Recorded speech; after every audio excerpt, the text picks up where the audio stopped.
ॐ सदाशिवसमारम्भां शङ्कराचार्यमध्यमाम् अस्मदाचार्यपर्यन्तां वन्दे गुरुपरम्पराम्। ओम। तो अर्जुन भगवान से प्रार्थना करता है कि भगवान अगर संभव हो सके तो मुझे अपना विश्व रूप दिखाइए। तो भगवान अर्जुन की प्रार्थना को स्वीकार कर लेते हैं और उसको बोलते हैं। पिछले क्लास में हम लोग देख रहे थे 9 नंबर श्लोक में कि अर्जुन मैं तुमको दिव्य चक्षु दूंगा, क्योंकि ऐसे तुम विश्व रूप का दर्शन नहीं कर पाओगे। और ये दिव्य चक्षु क्या है? ये दिव्य चक्षु है कि थोड़े देर के लिए भगवान ने उसको मन की शुद्धता प्रदान कर दी। भगवान तो चमत्कार कर सकते हैं, चमत्कार से उसके मन में जो बाधा थी उसको हटा दिया, मन शुद्ध हो गया, मन बड़ा हो गया। तो जो भगवान पहले से था अभी भी है। बात है देखने वाली, हम देख पा रहे हैं कि नहीं, क्योंकि मन हमारा बहुत जगह लगा हुआ है, मन बटा हुआ है बहुत जगह, इसलिए हम नहीं देख पाते। तो भगवान ने चमत्कार करके उसको दिव्य चक्षु, इसको बोलते दिव्य चक्षु दे दी, मन की शुद्धता दे दी थोड़े समय के लिए। और भगवान बोलते हैं देखो तुम ये मेरा विश्व रूप देखो, यहाँ पर बहुत सारी चीज़ें हैं, सभी दिशाओं में मैं हूँ, सभी का सिर मेरा सिर है, सभी का हाथ, कई हजार हाथ, कई हजार लाखों लाखों जितना सिर यहाँ दिखाई देगा मैं हूँ। तो देखो अर्जुन तुम अब ये विश्व रूप जो दिव्य चक्षु मैंने तुमको दिया है उससे। तो हम लोग 10 नंबर श्लोक पढ़ते हैं आगे। 9 नंबर श्लोक हम लोग देख चुके थे। अनेक वक्त्रनयनम अनेक वक्त्रनयनम अनेकाद्भुत दर्शनम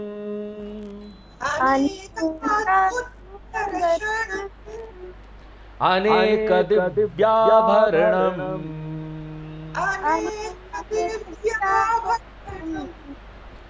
दिव्यानेकोद्यतायुधम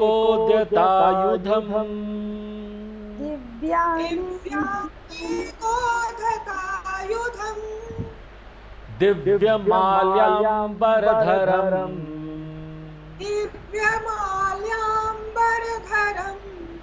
दिव्यगन्धानुलेपनम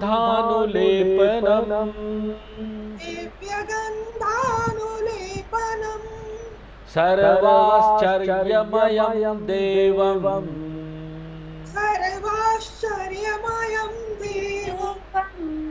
अनन्तं विश्वतोमुखम्।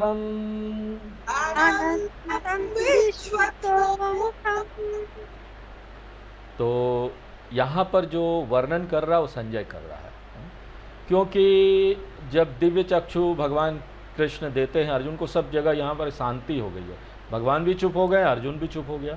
तो अब किसी न किसी को तो वर्णन करना पड़ेगा ना कि वहाँ पर क्या हो रहा था। तो संजय वर्णन करता है विश्व रूप का। तो इससे हमको पता चलता है कि संजय को भी विश्व रूप का दर्शन हो रहा था, तभी तो इसका वर्णन कर पा रहा है ना। तो यहाँ पर कई सारे चेहरे, कई सारे मुंह, कई सारे आंखें, अनेक नयनम। अब इसको हम किस तरह से समझेंगे? भगवान जिसके बहुत सारे आंख है, इसका अर्थ नहीं है कि कोई भगवान आ जाएंगे और उनके शरीर में चारों तरफ आंख लगे हुए, आंख, उनके शरीर में चारों तरफ मुंह लटक रहे हैं, ऐसा कोई भगवान नहीं आने वाले। अनेक वक्त्र नयनम। अर्जुन तुम ना देखना सीखो, यहाँ जितने भी लोगों के मुंह है ना वो मेरा मुंह है। आप बोलते नहीं नहीं नहीं नहीं, फिर आप बोलेंगे नहीं मेरा मुंह है, मेरा मुंह है। इसको बोलते अहंकार। ये समस्या है। मेरा मुंह होने का सवाल ही कहाँ उठता है जब मैं यहाँ हूँ ही नहीं, क्योंकि यहाँ कोई व्यक्ति अलग से नहीं है, यहाँ तो चेतना व्याप्त है हर जगह। व्यक्ति क्या है आप बताओ? पंच महाभूत को जोड़ दिया, एक व्यक्ति बन गया, ये जुड़ा हुआ चीज। यहाँ पर हम बोलेंगे उत्तर प्रदेश।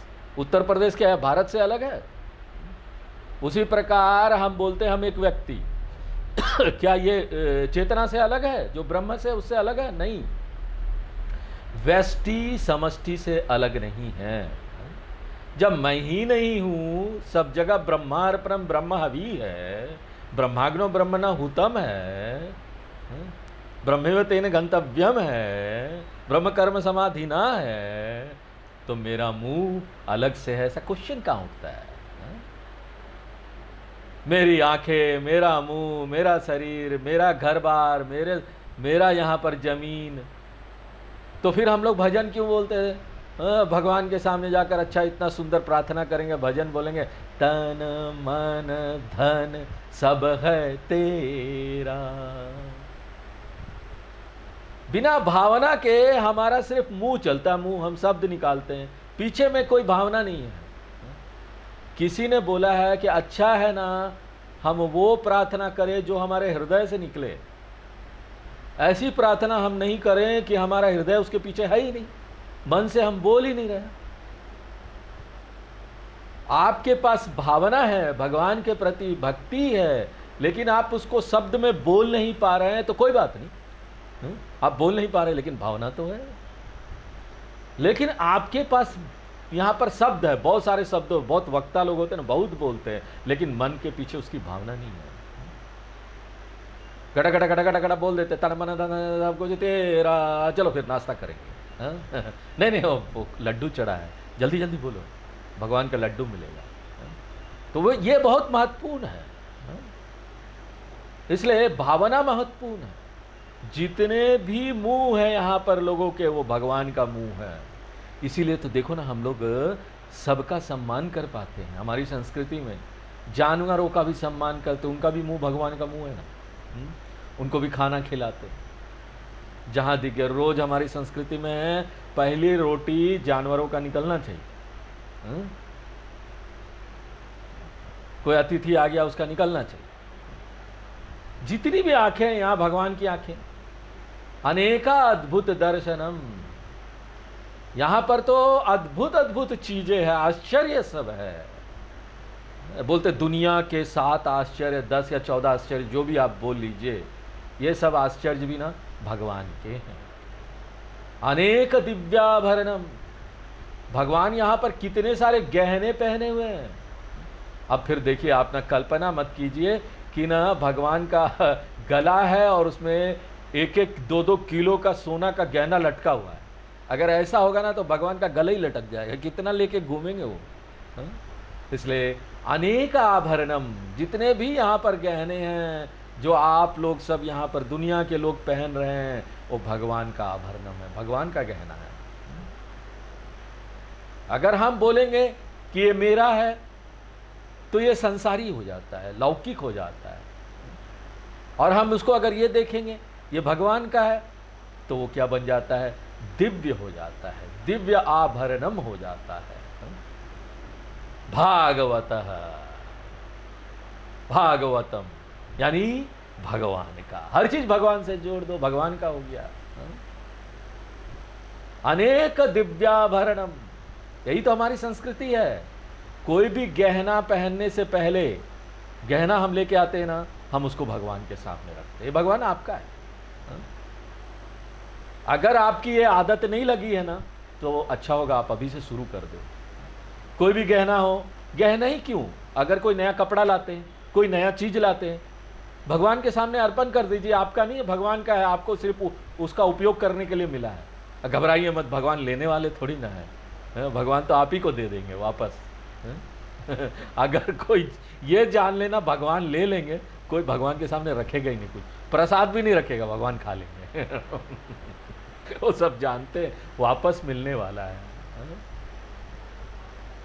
ये कोई वो किराएदार की तरह नहीं। आजकल किराएदार रखना खतरनाक है। किराएदार रख लिया ना, कुछ सालों के बाद वो वहां से छोड़ता ही नहीं, वो वहां का मालिक बन जाता है, हम छोड़ेंगे ही नहीं।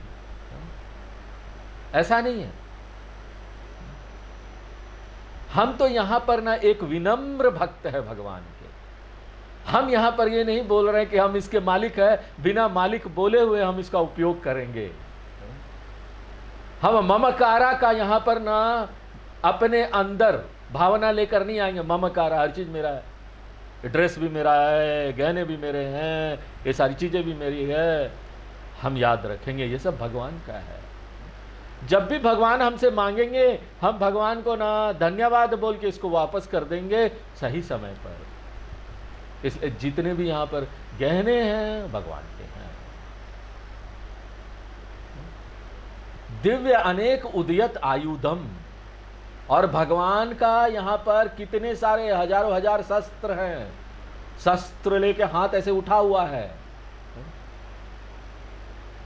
कई कई अनगिनत हाथ उठे हुए। तो इसे हम क्या समझेंगे? ये मत कल्पना कीजिए कि ना भगवान के यहाँ पर 1000 हाथ लटक रहे हैं और हर एक हाथ में ना एक एक शस्त्र है, किसी में तलवार है, किसी में चाकू है, इस तरह से है। और भगवान ऐसे खड़े। विश्व रूप का जब लोग पिक्चर फोटो बनाते तो ऐसे ही बनाते हैं। भगवान के हजारों हाथ है, उसमें अलग अलग शस्त्र पकड़े हुए हैं। ऐसा आप नहीं देख सकते। अब पिक्चर बनाने के लिए वो लोग बना देते हैं क्योंकि कोई और तरीका नहीं। तो आप किस तरह से कल्पना करेंगे कि भगवान के पास अनगिनत शस्त्र हैं? और ये बताइए कि संजय यहां पर शस्त्र का ही वर्णन क्यों कर रहा है? क्योंकि पूरा गीता आप समझिए कि कहां पर हो रहा है, युद्ध क्षेत्र में हो रहा है पूरा गीता। गीता किसी ना सरस्वती शिशु मंदिर, विद्यालय या विद्या मंदिर में नहीं हो रहा है कि भगवान किताब लेके पढ़ा रहे। अर्जुन डेस्क पर बैठा हुआ अपना और पढ़ रहा है और ब्लैक बोर्ड में भगवान लिख रहे हैं धर्म क्षेत्र। धर्म क्षेत्र तो भगवान ने नहीं बोला। गुणा गुणेषु वर्तन्ते लिख रहे हैं, अर्जुन भी नोट्स बना रहा है। ऐसा कुछ नहीं हुआ। वो तो वहां पर इतने सारे सेना, यहाँ पर उस तरफ कौरवों का सेना, 7 अक्षौणी सेना इधर, 11 अक्षौणी सेना यहाँ, पांडव कौरव का सेना, सब हथियार लेके खड़े हैं और सब लोग वहां पर एक दूसरे को मरने मारने के लिए आए हुए हैं। कोई ना पेन और किताब लेके नहीं है कि नोट्स बनाना है। सभी लोग नाना शस्त्र प्रहर नाहा सर्वे युद्ध विशारदा। सभी लोगों के पास अलग अलग शस्त्र है और ये सब शस्त्र किसके हैं? विश्वरूप ईश्वर के। इसलिए अनेक उद्यता, उद्यता माने उठाए हुए, हाथ उठाए हुए। और ये किस तरह से दिव्य शस्त्र बन जाते हैं? कोई भी शस्त्र खतरनाक होता ना, अच्छा नहीं होता, मारता है किसी को, तो वो दिव्य कैसे बन जाएगा? 2 कारण से। एक कारण ये है कि वो जो शस्त्र है व्यक्ति के हाथ में, वो तो लौकिक है, लेकिन वही शस्त्र को जब हम देखते हैं कि भगवान का शस्त्र है तो वो दिव्य बन जाता है। तो अंतर क्या है दिव्यता और अदिव्यता में?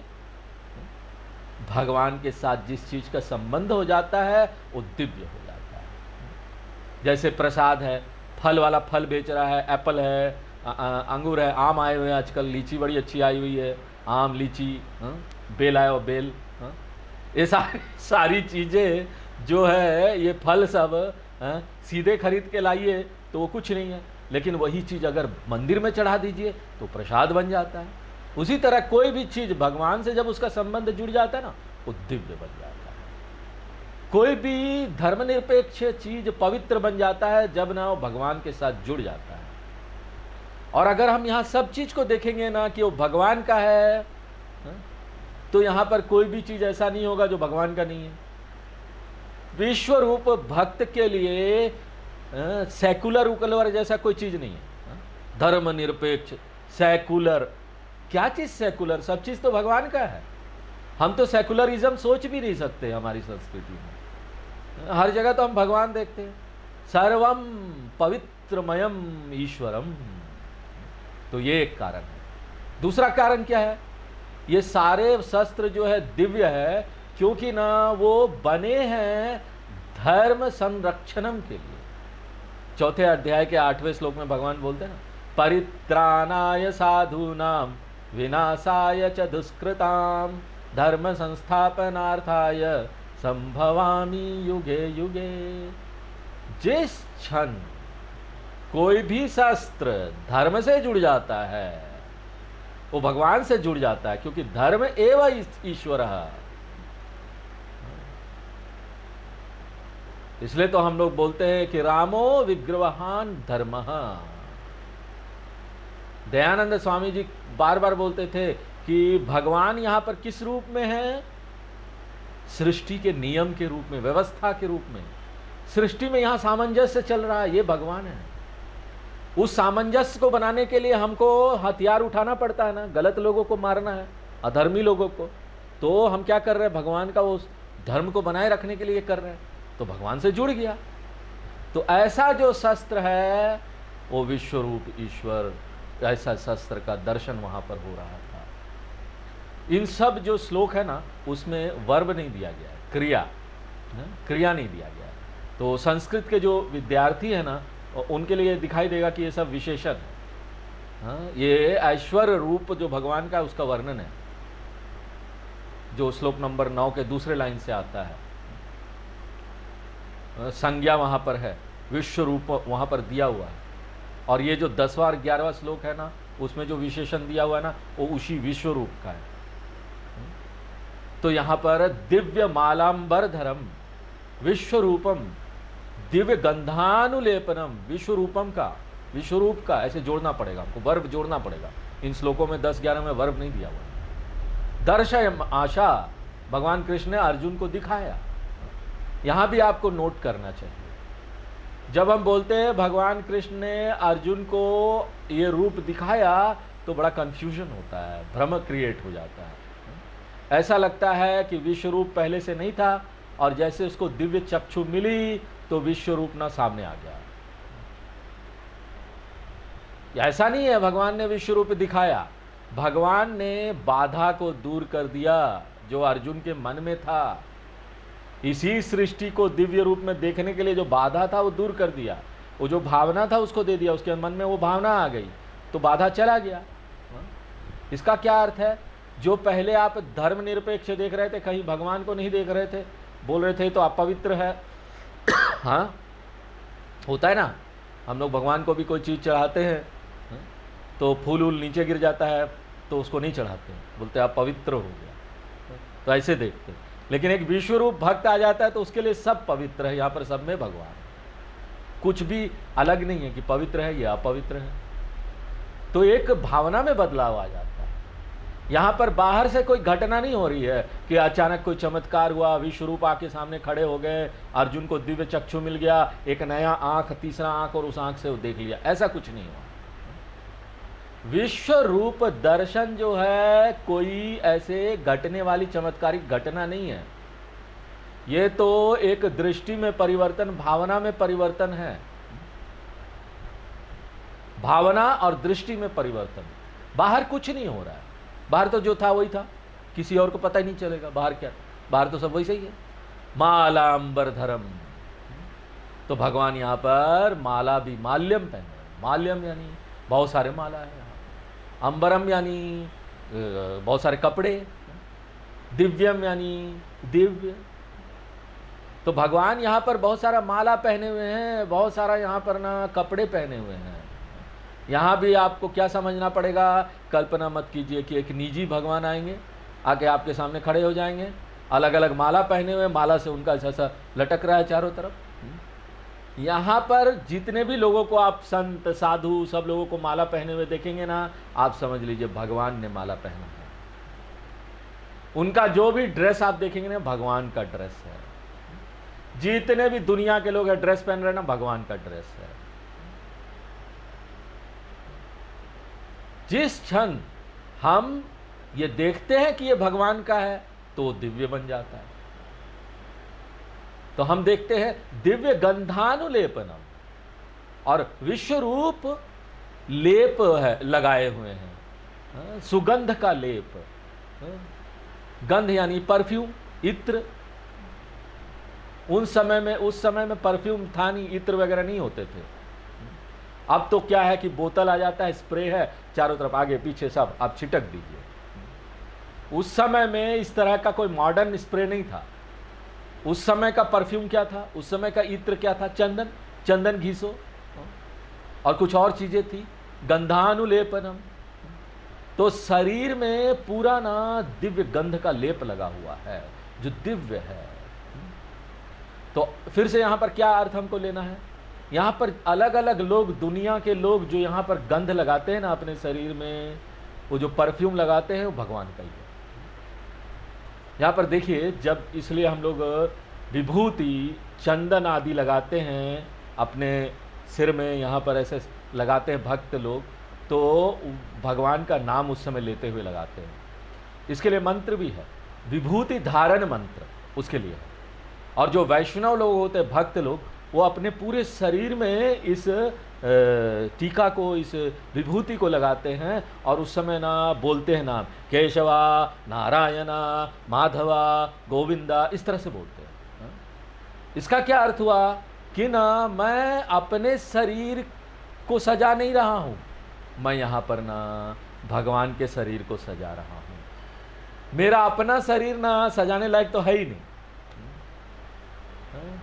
ये तो भगवान का, मेरा अपना शरीर दफनाने लायक है। जस्ट जोकिंग, जोक कर रहे हैं, डरिए मत। इसके अलावा तो इसका कुछ नहीं कर सकते। सजाने लायक तो सिर्फ भगवान का शरीर है, दिव्य गंधानुलेपन। उसके बाद बोल रहे विश्वतो मुखम, भगवान जिसका बहुत सारा यहाँ पर चेहरा है, अलग अलग दिशा में भगवान का बहुत सारा चेहरा, चारों दिशाओं में। क्यों? यहाँ पर बहुत सारे लोग हैं, उनका चेहरा है अलग अलग दिशा में, वो देख रहे हैं। विश्वतो मुखम अनंतम, अनंतम यानी जिसका कोई सीमा नहीं है, जिसका सीमा हम देख नहीं सकते। देखिए, आज भी ना हम लोग ब्रह्मांड का क्या सीमा है वो नहीं जान सकते। पिछले क्लास में हमने आपको बताया था कि यहाँ पर 1 मीटर जैसा धूल का कण, उसमें धूल का वो छोटा छोटा कण मिला के 1 मीटर जैसा हो गया। वो समझ लीजिए ना एक पूरा ब्रह्मांड हो गया, और उसमें एक कण जो है वो आकाश गंगा की तरह है। यहाँ पर कितने सारे आकाश गंगा हैं, कितने सारे करोड़ों करोड़ों यहाँ पर तारे हैं, और उसके बाहर क्या है, उसकी सीमा क्या है ना, वैज्ञानिक लोग आज भी नहीं जान पाए। और यही नहीं कि वो बोलते हैं कि यहाँ पर ना पूरा ब्रह्मांड विस्तार कर रहा है, बोलते हैं।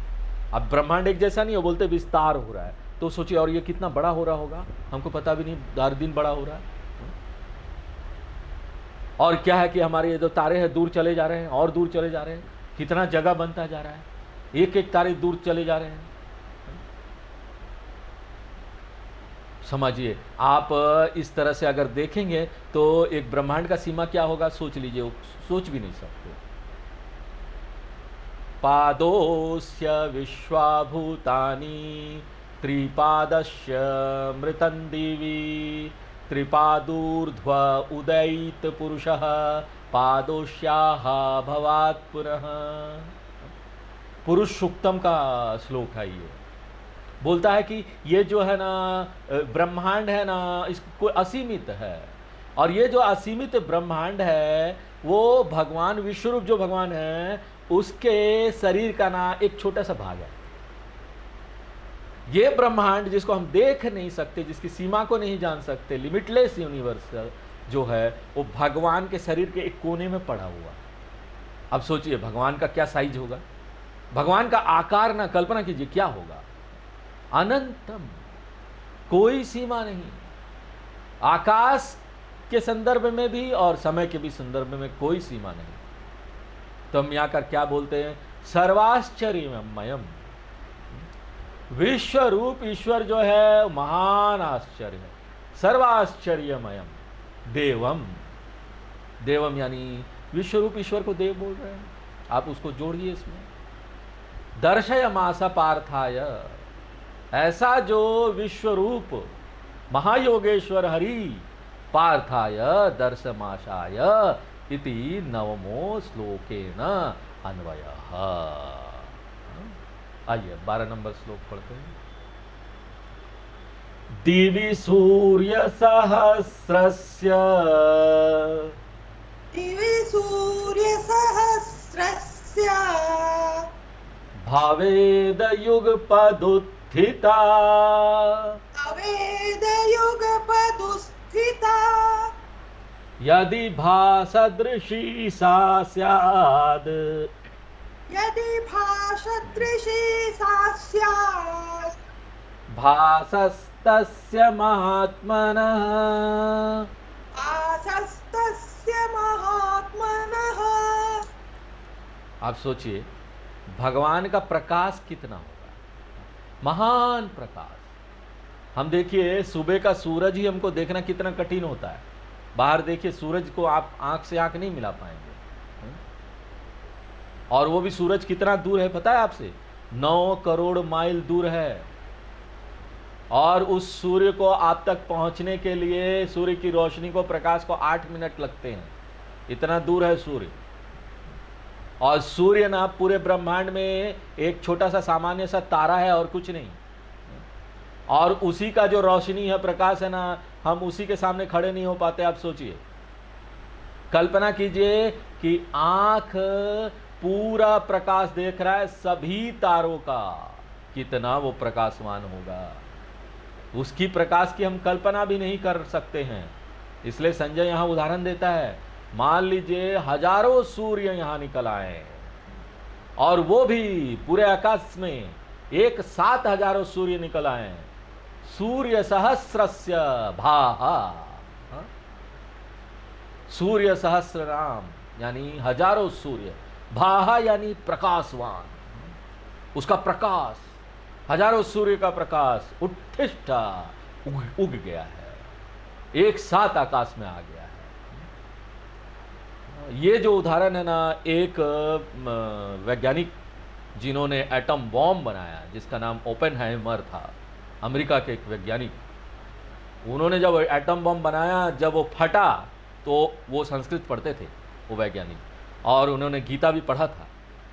तो उन्होंने गीता के इस श्लोक का उदाहरण दिया कि इतना प्रकाश हुआ कि हजारों सूर्य बाहर निकल आए हो, इतना प्रकाश हुआ। इस तरह से वो विस्फोट हुआ। और सोचिए, वो तो एक छोटा सा एटम बम है, विशेष भी नहीं, छोटा सा। जब ये विस्फोट हुआ तो उसी का प्रकाश आप ना वर्णन नहीं कर सकते। एटम बॉम्ब का एक्सप्लोशन, विस्फोट। और हमको पता है ना कि यहाँ पर ना हर एक तारे में कई हजार एटम बम हो सकते हैं। एक तारा में कई हजार एटम बम हर समय विस्फोट हो रहा है उसमें, तारों में। ये बहुत दूर है ना, हमको दिखाई नहीं देता, लेकिन हो रहा है। इसी तरीके से वो ऊर्जा पैदा करते हैं। और कल्पना कीजिए वो सब एक साथ आके आपके सामने प्रकट हो जाए। अभी तो हमको कोई समस्या नहीं है क्योंकि वो बहुत दूर है। कल्पना कीजिए कि वो ना आपके एकदम सामने आ जाए। अभी लखनऊ में इतनी गर्मी पड़ रही है हर जगह, गर्मी को संभालना मुश्किल हो गया भाई साहब, इतनी गर्मी है। युगपद एक साथ, युगपद का क्या अर्थ? एक साथ आ जाए तो सोचिए उसका प्रकाश कितना होगा। और यही तुलना संजय बता रहे हैं कि विश्व रूप ईश्वर जब आए, जब दिखा अर्जुन को, तो फिर इतना ही प्रकाश हुआ, 1000 सूर्य जैसे निकल आए। तस्य महात्मना भाषा सदृशी स्यात्, इस तरह का प्रसाद हुआ, इससे ऐसी तुलना हो रही है। ऐसा महात्मा, ये जो महात्मा है विश्वरूप महात्मा, उनका ऐसा प्रकाश था, इसका वर्णन नहीं किया जा सकता। महात्मा यानी शरीर, भगवान का नाम असीमित शरीर। आत्मा का यहां अर्थ नहीं है सच्चिदानंद आत्मा, यहां इसका अर्थ है शरीरम, भगवान का असीमित शरीर, और उसमें इतना प्रकाश दिखाई दिया। 13 नंबर श्लोक पढ़ते हैं। तत्रैकस्थं जगत्कृत्स्नं तत्रैकस्थं जगत्कृत्स्नं प्रविभक्तमनेकधा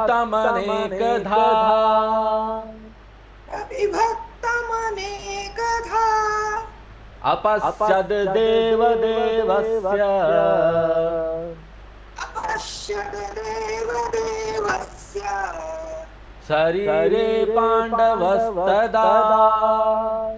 शरीरे पाण्डवस्तदा। हाँ, तो संजय अपना वर्णन जारी रखता है।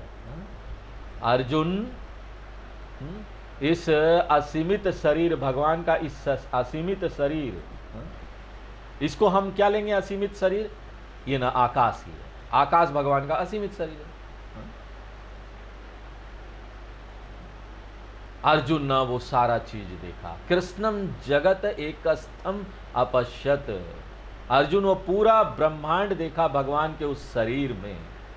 किस तरह का ब्रह्मांड? अनेकधा प्रविभक्तम, जो कि कई भाग में विभाजित था। हमने आपको बताया ना, यहाँ पर कितने सारे आकाश गंगा है, और कितने यहाँ पर ना सौर्य मंडल है। अगले लेवल पर जाएंगे तो कितने सारे सौर्य मंडल मिल जाएंगे। उसके बाद कितने सारे ग्रह मिल जाएंगे अगले स्तर पर, नीचे स्तर पर। उसके बाद और नीचे आएंगे तो यहाँ पर कितने सारे महाद्वीप है। उसके बाद कितने सारे देश हैं।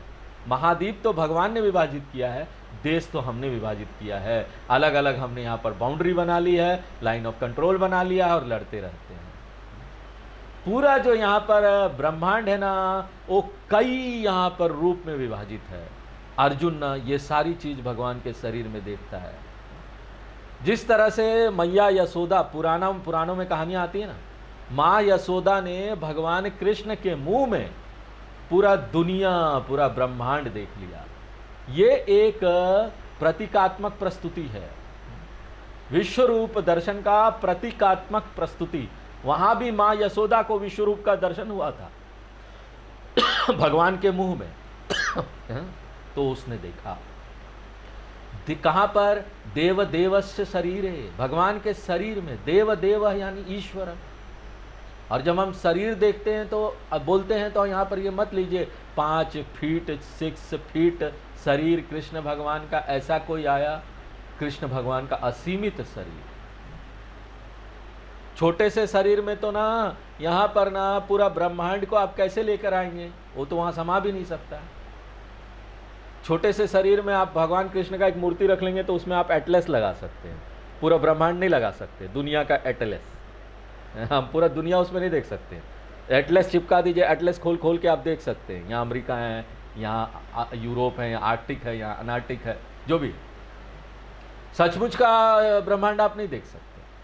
अगर आपको सचमुच का ब्रह्मांड देखना है तो कृष्ण शरीर को क्या लेना पड़ेगा?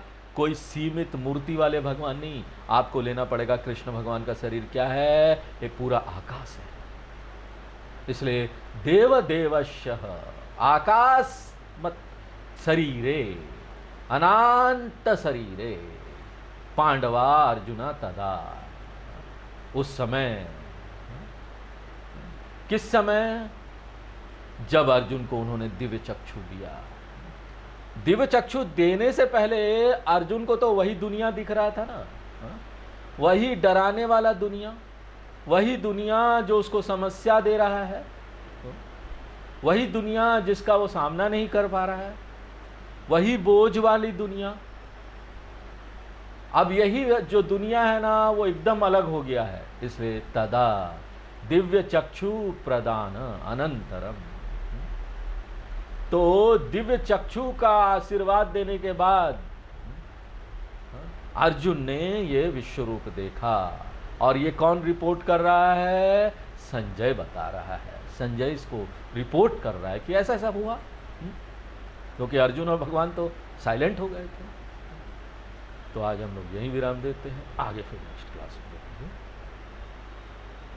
ओम पूर्णमदः पूर्णमिदं पूर्णात् पूर्णमुदच्यते पूर्णस्य पूर्णमादाय पूर्णमेवावशिष्यते। ओम शांति शांति शांति।